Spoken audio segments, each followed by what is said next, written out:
What's going on, boxing fans? I'm back here with another video here set for you guys. Gonna be going over the highly anticipated matchup, first time ever, grand opening of a Times Square boxing card.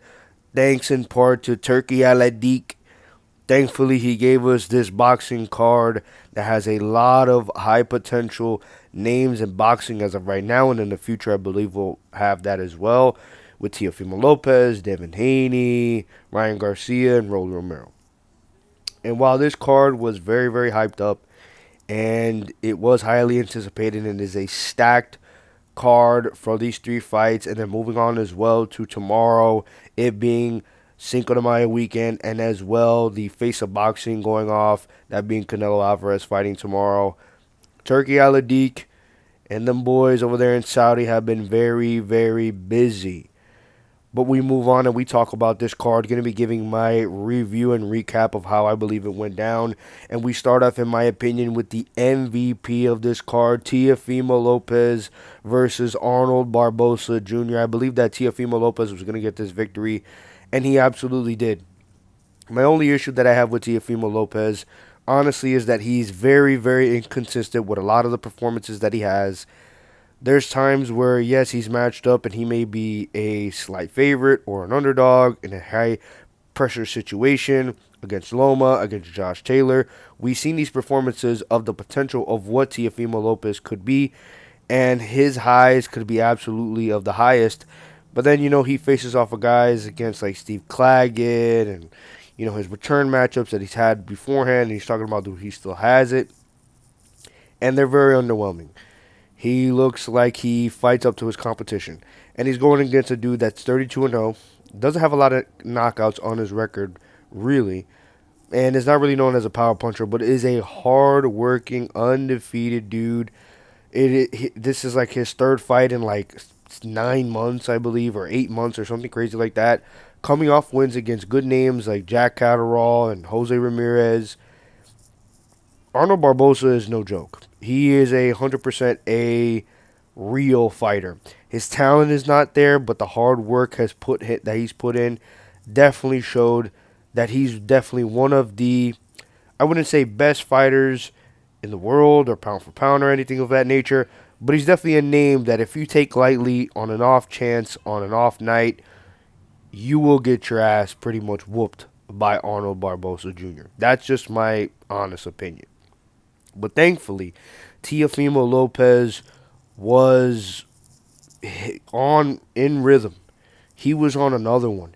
He just completely outclassed Arnold Barboza Jr. in almost every single category in this fight. He was too quick. His hands and his footwork, his defense was working from the jump. He was just on. He was on timing, on rhythm. The fast hands and the counter punching that was so effective that throughout this entire fight was phenomenal to be able to see that. His jab was working tremendously, just continuing to just pummel Arnold Barboza and really having him questioning what he's seeing, questioning the strategies that he wants to be able to use. Moving backwards and then trying to counter Tio wasn't going to work.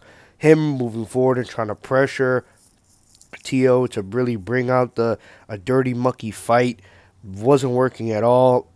Teofimo had answers to all the questions to the test today, against that being Arnold Barboza Jr.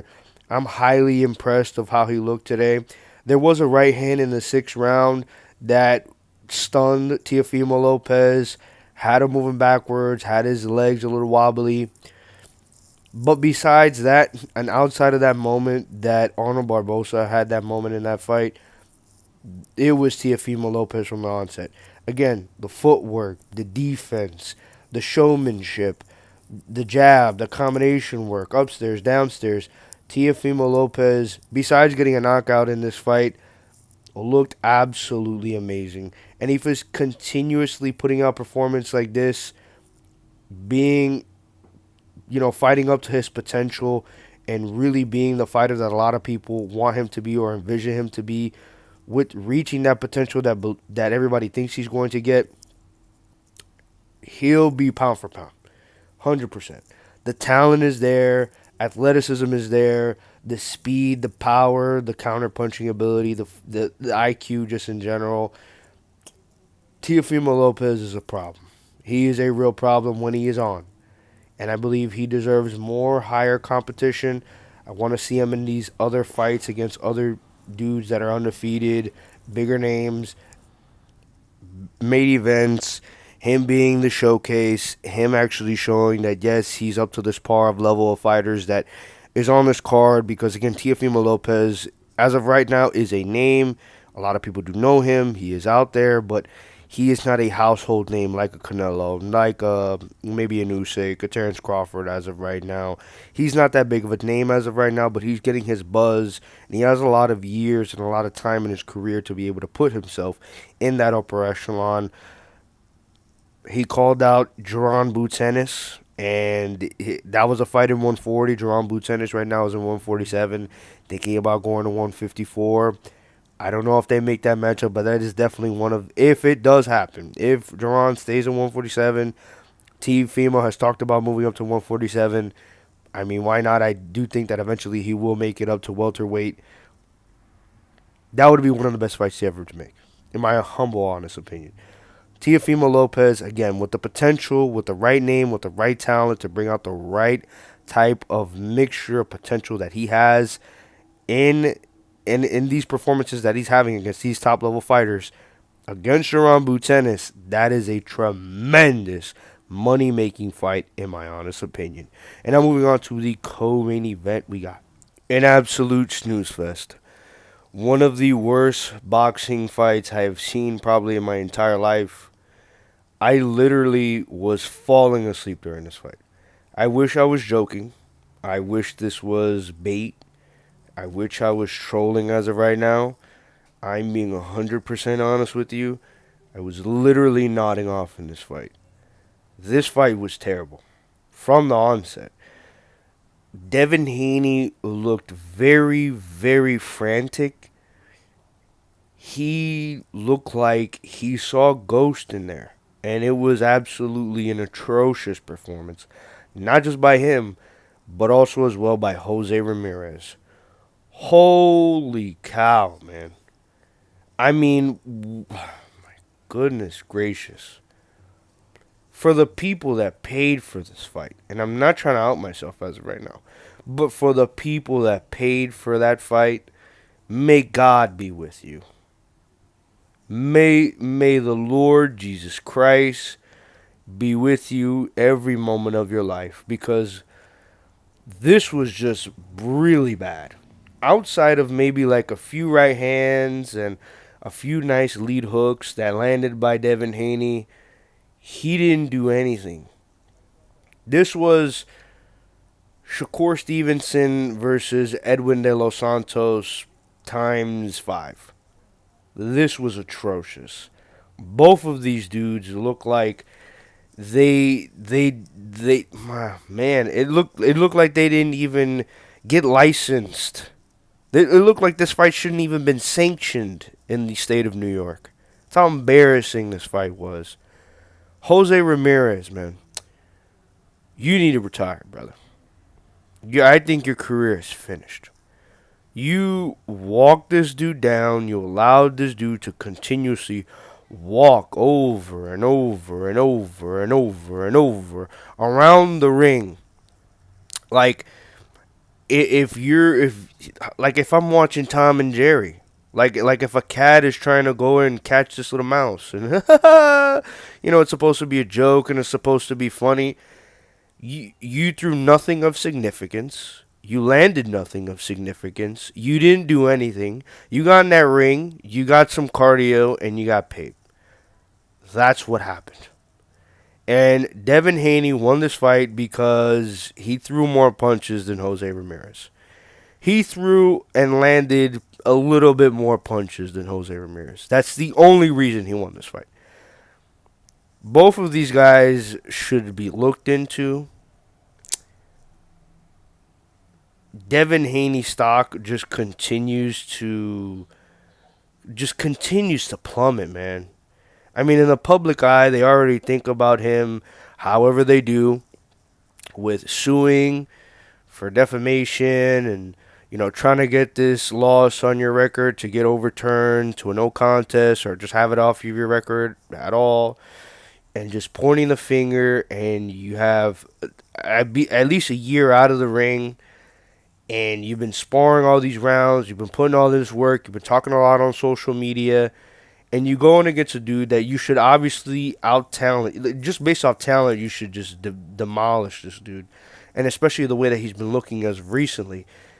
This should be the easiest of all easiest of fights. This should be easy peasy mac and cheesy for Devin Haney, and he just, I don't know. I think his I think Ryan Garcia with that left hook and taking that many punishment, he looked like a scared fighter and dude, man.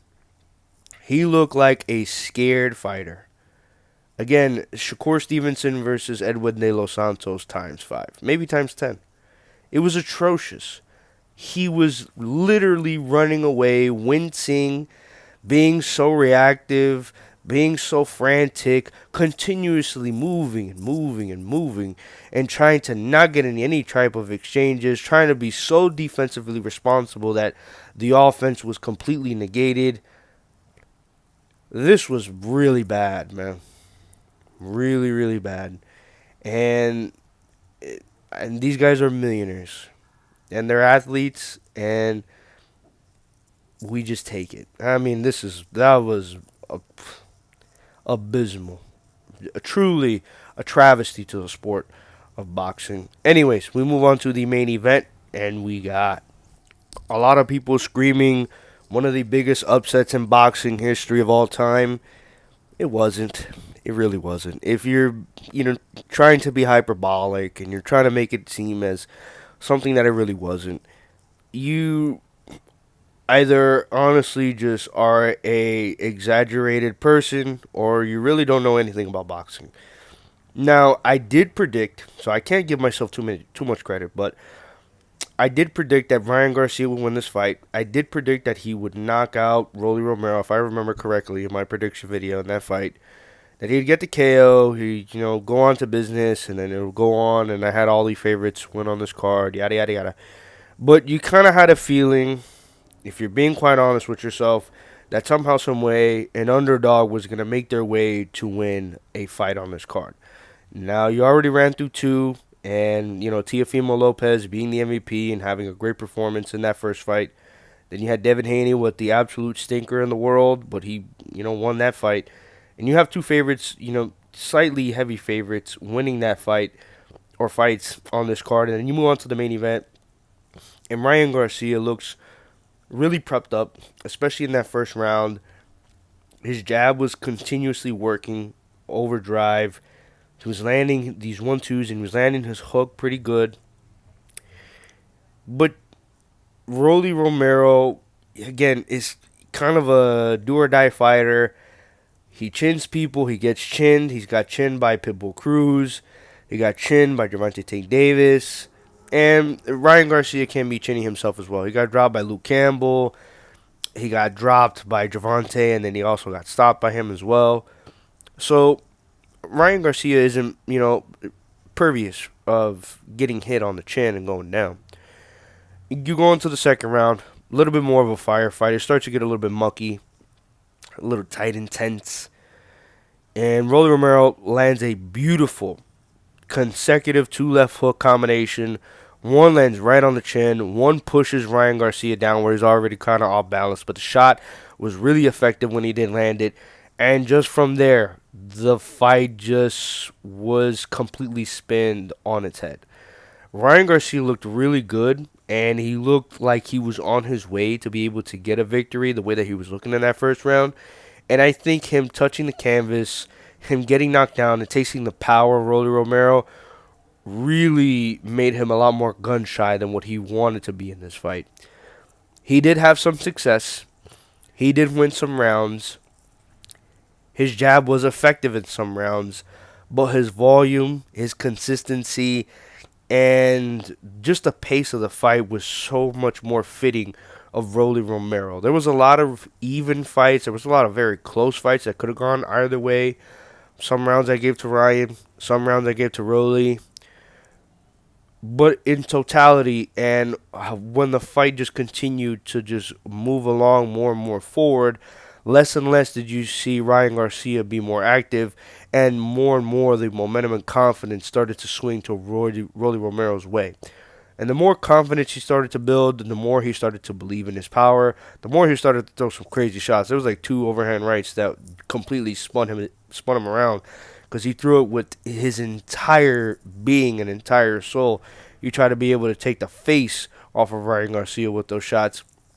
Didn't land, but he's trying and gunning his way to be able to land just this nasty power shot to be getting a highlight reel KO. Again, he didn't land it, but he's looking and fishing for ways. He's digging to the body. His jab to the body shots, just straight shots to the body. There was a nice little left hook towards the end of the fight for Rolly Romero where he landed pretty good on Ryan Garcia. Ryan Garcia took the punishment well. None of these guys really wore a lot of damage. There wasn't a lot of like. Again, this was more of a slower paced, kind of, awkward, unique type of groove that Rolly Romero has where his rhythm and timing is a lot more different than a lot of other fighters. So I think that also gave a lot of issues to Ryan Garcia to not get into his rhythm, as well as the knockdown, I think, was a big factor for that as well. Knowing the type of power that Rolly has, knowing the speed, knowing that he obviously has counter punching ability, I think that made Ryan Garcia a lot more withdrawn. While there was a lot of times that I was looking towards the fight and Ryan Garcia was having a lot of success with his jab, I was thinking, why not throw the 1-2? The right hand right down the pipe looks like it is open right there.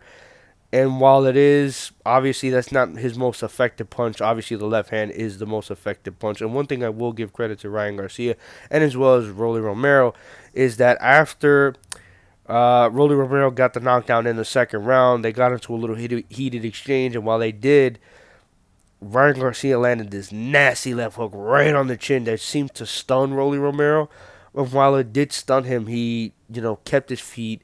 His feet was under him. And it was a nasty shot that landed. But while it did land it didn't stun him or wobble him how it was beforehand in the other fights that he had as well that he's got chinned beforehand.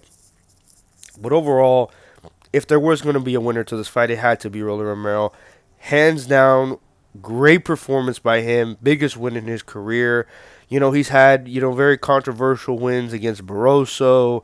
He hasn't really had very big names in the win column, but he's gone against, top tier or big name type fighters in his career so far.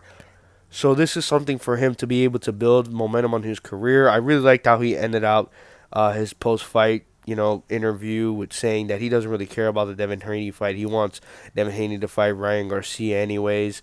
Even though I did think it was kind of weird the way he was reacting to it emotionally. Maybe he was going to get a little bit emotional. Maybe it looked like he wanted to cry.